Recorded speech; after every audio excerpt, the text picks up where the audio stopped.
Hi everyone, Alison here with another Cab Franc du jour. We're in Saumur-Champigny today and we're looking at the Château de Parnay 2018 Blanson de Parnay Saumur-Champigny. Now the property itself dates back to the Middle Ages, but their sort of more current viticultural story really begins in 1887 when the chateau was purchased by Antoine Cristal. Now, in a very short period of time, Antoine established himself as a pioneering and really important viticulturalist in Saumur and the surrounding area. Imagine shortly after Antoine purchased the estate, phylloxera hit and it completely ravaged his vineyards. Now, he was quite resourceful and he was actually one of the first in the region to import American rootstocks and learn the grafting technique to restore his vines. And in fact, he actually set up a school later on to teach other vignerons in the region from Saumur right through to Rennes that grafting technique to restore their vineyards post-phylloxera. After Antoine died in 1931, the estate was passed down through a few generations over the course of many decades, and unfortunately it fell into a bit of disrepair. Fast forward to 2006, and the current owners, Régis, Vincenot, and winemaker Mathias, Levron, take over the estate, and really with the vision of sort of restoring the viticultural legacy as well as the legacy of that of Antoine Cristal. Now they have around 35 hectares of vines in two communes, Parnay and Souzay-Champigny. Today's wine is essentially their entry-level wine. It's coming from 8 hectares worth of vines in both of those communes. The vineyards are located very close to the Loire River, so there's a nice sort of moderating influence from the Loire. It provides a gentler climate, if you will.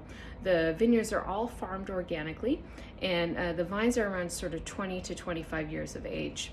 The soils here are, of course, we have the yellow tuffeau bedrock, and then we have sort of a sandy clay topsoil on top. So let's see where this wine is at today.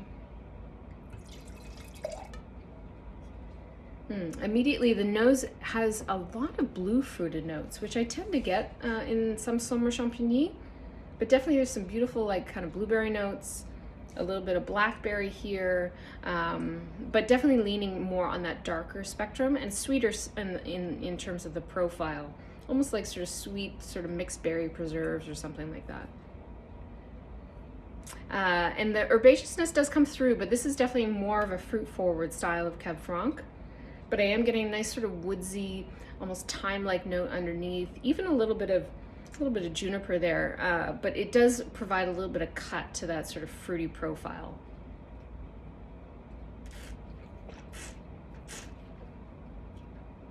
The same fruits come through beautifully on the palate, and it's balanced by really sort of vibrant, fresh acidity.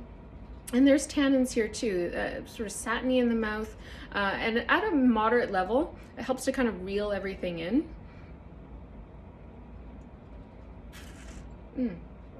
It's a really delicious kind of Moorish style of Cab Franc. And it leans in this really contemporary style. You can see that there's like a nod to the past in terms of how it feels in the mouth.